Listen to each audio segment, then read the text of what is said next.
Fatty liver എന്ന് റിപ്പോർട്ടിൽ കാണുമ്പോൾ പേടിയുണ്ടാകും.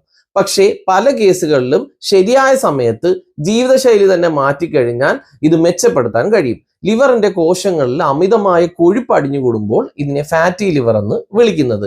ഇത് മദ്യം കൊണ്ട് മാത്രമല്ല, ഭക്ഷണക്രമവും ദിനചര്യയും കൊണ്ട് ഇതുണ്ടാകാം. ഇതിന്റെ പ്രധാന കാരണങ്ങൾ എന്താണെന്ന് നമുക്ക് നോക്കാം. അധികം കാർബോഹൈഡ്രേറ്റ്, വെളുത്ത അരി, മൈദ, ബേക്കറി ഫുഡുകൾ, അധികമായിട്ടുള്ള പഞ്ചസാര അടങ്ങിയ ഫുഡുകൾ, സോഫ്റ്റ് ഡ്രിങ്ക്സ്, പാക്കറ്റ് ജ്യൂസുകൾ, മധുര പലഹാരങ്ങൾ, എണ്ണ കൂടിയ വറുത്ത ഭക്ഷണങ്ങൾ, ദിവസം മുഴുവൻ ഒരേ ഇരിപ്പിരിക്കുക, വ്യായാമമില്ലായ്മ, വൈകിയ ഉറക്കം, മാനസിക സമ്മർദ്ദം, പിന്നെ ചിലരിൽ പ്രമേഹം, തൈറോയിഡ് അസന്തുലനം പോലുള്ള മെറ്റബോളിക് പ്രശ്നങ്ങൾ കൊണ്ടും ഈ ഫാറ്റി ലിവർ ഉണ്ടാകാം.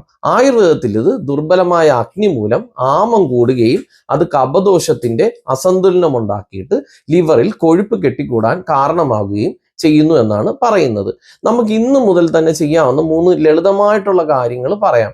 അതായത് മധുരവും പാക്കറ്റ് ഫുഡുകളും പരമാവധി കുറയ്ക്കുക, ദിവസവും ഒരു 30 മിനിറ്റെങ്കിലും നടക്കുക, രാത്രി ഭക്ഷണം ഉറക്കുന്നതിന് ഒരു 3 മണിക്കൂർ മുമ്പെങ്കിലും കഴിക്കുക.